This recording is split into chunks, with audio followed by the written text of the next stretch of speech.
Hey everyone, welcome to another episode of Ask Matt Lloyd. So today's question is more, rather than about business, it's more about personal finance, investing, and just protecting your wealth. So let me read the question out. So it comes from Jerome, and Jerome has asked me, he said, Matt, what's your personal stance on keeping large sums of money in cash with the banks? And I like this question because I've had a few experiences which have taught me very valuable lessons about what to do and what not to do with keeping a lot of cash in banks. So typically, most of us grow up and we come up through the education system being taught that when you put money in a bank, it's very safe. Okay, so for example, if you're in the USA and you put money in a bank, the bank is it's guaranteed by the government. So if anything ever happened to the bank, you've got large sums of money sitting in there in your deposit account, then you're safe. So we're taught that banks are very safe. And what I've learned over the last, I would say 5 years or so, is that banks aren't as safe as you might think. So for example, if you go to Google right now and you type in list of banks which have failed in the last 5 years, something like that, or list of banks which failed, and then you put this year, 2017, or whenever you're watching this, you actually find that banks fail all the time. Okay, banks, even in America, banks fail all the time. It's not a rare thing. It happens all the time. Now, it is rare that the biggest ones fail. That is rarer. But certainly lots of the smaller ones fail on a pretty regular basis. And if you go outside of the USA, it's enormous. There's many of them which have failed over the years.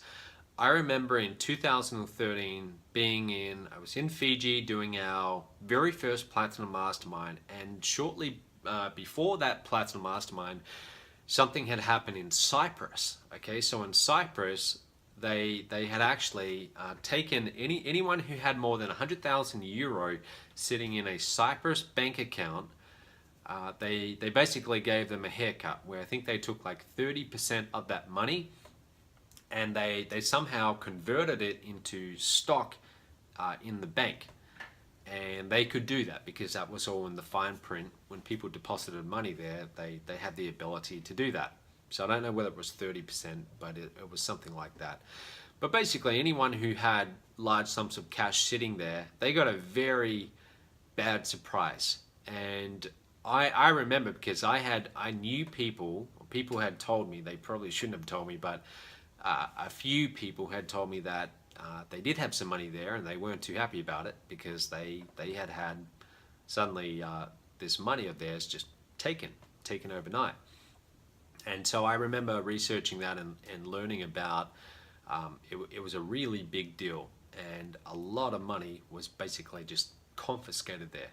And it happens in many different countries. You don't have to research it very hard to find lots of examples. So do I recommend keeping large sums of money in a bank account? The first thing I would say is you want to spread it.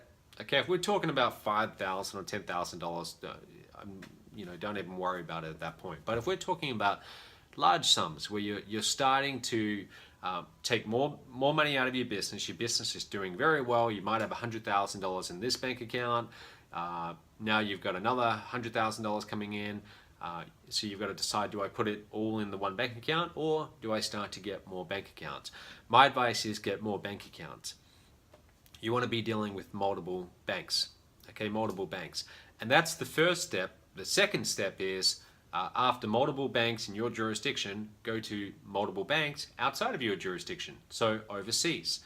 There's a bit of a stigma about opening an overseas bank account, and there really doesn't need to be, and there shouldn't be. There's nothing illegal about you going and opening bank accounts in other countries. There's nothing wrong with it. There's nothing illegal about it. What's usually what gets people into trouble is when there's tax laws about them declaring where they have money around the world, and if people don't meet those requirements and they don't report it, then that's where the problem is. But you storing money in a different bank account in some other country, there's nothing wrong with it, and I would advise you, I'm not a financial planner or anything like that, but I would say from my own personal experience, that's something that I definitely do. I have many different bank accounts all around the world.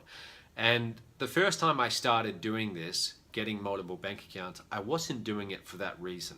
I was doing it for other reasons, like to get merchant accounts so we could process credit card payments, to just add diversification with our merchant accounts and just to have options. But over the years, as we had to do that, as we had to go and register companies to get a bank account open and then to get a merchant account, I realized that this is actually a good strategy, okay? Because you spread your wealth out, and if anything ever happens to you in the jurisdiction in which you live and you do business in, okay, if anything ever happens, it's far harder for someone who makes you their target, who's trying to come after you and get some of your money. It is far harder for them to get to your assets when you have it in different jurisdictions. So it's just basic asset protection 101, not having everything in the one jurisdiction. So these days, I personally, I spread my wealth around a lot of different countries. I do. And partly that's because my lifestyle is one where I travel a lot. I'm already traveling a lot for my business. Obviously, I have the resort in Costa Rica, now the one in Fiji. Mob is headquartered in Malaysia, but we have multiple companies doing business in lots of different countries. So I'm already traveling around. So it fits in with my lifestyle. But even if I wasn't traveling, I would still do it. And I think that you, from an asset protection standpoint, you should do it. Once you've got cash spread around different bank accounts and you consider going overseas and having overseas bank accounts too, should you keep a large proportion of your wealth in cash? Well, obviously the returns that people are getting for their cash right now with the banks is terrible. Okay, it's virtually nothing. And I've even heard that there are some banks in Europe and other places where it's a negative interest rate, meaning you have to pay them to be able to deposit your money with them. And I didn't believe this at first, but it's true. There are actually banks in different parts of the world where the interest rate has actually gone negative. So if you're only getting 1% or less, it's nothing. And that means that every year that goes by where your money is sitting there, it's like a piece of iron that is rusting. Over time, as water and salt gets to it, it starts to erode and it starts to wear away. Same thing is happening with your money when you have all of your money stored in bank accounts. Okay, it's eroding away with inflation, and we don't really notice that. Most people just have no idea about it. They don't see it. They don't really take into account how damaging it is. But just over time with inflation, if you're not getting any return on that cash sitting in the bank account, it's from that standpoint, it's a terrible way to store money. But on the other hand, I also think it's important to have a large part of your wealth liquid, so that when those few opportunities come along in your lifetime, the really, really great ones come along for you to invest, you're ready to go, okay? Because you have a large amount of your wealth liquid, okay? You're in a position where you can do that. So for example, when the Fiji Island opportunity came along for me, I could take advantage of that opportunity because I had been waiting for it for many years. I had been just meticulously saving and putting a lot of money away, and yes, I was getting lower returns. The money was just sitting there for years, but when those opportunities came along, like I knew they would, Fiji came along, I was in a position where I could actually do something. Now, there are other ways that you can store your wealth and have it be quite liquid. And what I'm talking about here is precious metals. Okay, so I'm talking about precious metals here. So rather than keeping $100,000 in a bank account, another option is you take that 100 grand and you go and invest in precious metals. So you find a bullion dealer, okay, and there's a lot of them if you live in a city with a few million people, there's probably going to be many of them. Okay, there's going to be many bullion dealers, or you can even go to a website like APMEX, apmex.com, apmex.com, which is the biggest one out there as far as online sellers of precious metals, and you can order it and they'll send it to you. It's very safe. Okay, it'll get to you, because normally they'll send it by FedEx or some other postal service like that.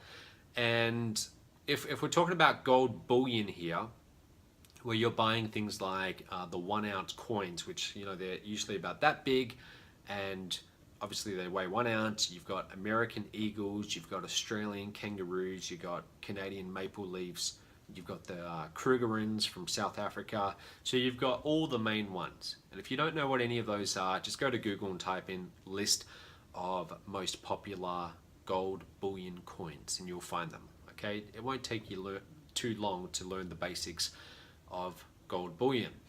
But the thing I like about gold is it's very compact. Okay, so it's easy to take large sums of it around with you, or to move it from one location to the next and not have it be super obvious. Whereas if you invest in something like silver, if you have a significant amount of money that you've invested in the silver, let's say you go and invest $50,000 in silver, that's going to be a lot of silver. It's not a neat little parcel, because the value of silver is nowhere near what it is for gold. So I like gold because it's compact. If you are storing it in private vaults around the world, the good thing is if you go and rent out a safety deposit box in a private vault, you're going to be paying a yearly fee for that. And with gold, you don't need that much. You can get a small compact safety deposit box, and you can easily put a few $100,000 US dollars in gold in a small box. Okay, so it's conspicuous. It won't cost you too much for the storage. But I like the fact that with gold, it's also very anonymous too. Okay, because if you buy it and then you go and store it in a private vault storage, number one, you could pay cash if you wanted to with the private vault storage, so you don't have to pay credit card. And I would advise you don't pay by credit card. You don't leave a paper trail, but you can pay cash, and then you can literally move the gold from one place to the next. And so that way it can be very secure, and it's not going to get you great returns every year, but it's going to hold its value over time. Okay, over time, gold for thousands and thousands of years, it's been a very steady storage of wealth. It really has. And yes, it has its ups and downs, but over time it holds its value extremely well. Generally a lot better than fiat currency, than paper money. So that's why I like precious metals. If I have a choice between having $100,000 sitting in a bank account earning me less than 1% interest rates and having that same money sitting in gold, I have no problem with putting it all in gold. And if then a great investment opportunity comes along and I want to invest it, well then it's not hard to liquidate the gold. You just go to your gold bullion dealer and you'll get a standard price which you can sell it for based on the spot price of the gold that day. And it's not like you're going to lose 20% of what you paid for it. If you do, you're getting ripped off. You're going to be able to see what is the price that they're buying it for that day. Okay, so you can go and liquidate it very fast. So yes, I have precious metals. That's been a fundamental part of my investing strategy for a number of years now. Storing money in precious metals. I think it's a good idea for you as long as you're not speculating with it. So when I put money into gold, I'm not doing it with the hope or the expectation that the price of gold is going to jump up within a year. Personally, if I put 100 grand into gold and 5 years later it's worth $110,000, it's only going up by a little bit, I'm fine with that. I'm not investing in gold to make great returns. I'm investing as simply a storage of wealth as an alternative to having all that money just sitting in cash in a bank account. Okay, so that's my advice. That's what I do. Again, this is not me giving you financial advice. You have to make up your mind on that yourself. But this is personally something that I've done over the years, and I've explained why. I think it's a good idea. Okay, thanks a lot. We'll see you tomorrow.